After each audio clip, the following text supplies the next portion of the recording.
আসসালামু আলাইকুম। কেমন আছেন বড় ভাইরা? আজকে অনেকদিন পর আসলাম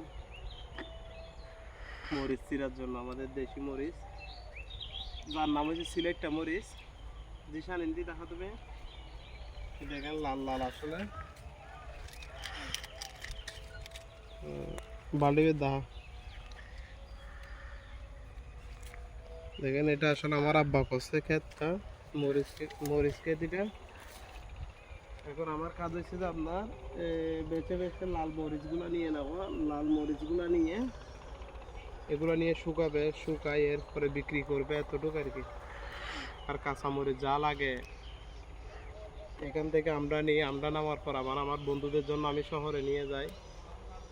আজকে আমি ছুটিতে আছি, আল্লাহ দিলে কালকে যাব, অফিস করব।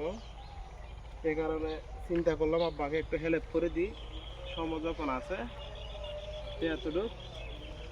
আর আমার বন্ধুদের মরিচ লাগলে আমার থেকে নিয়ে যাবে বন্ধু।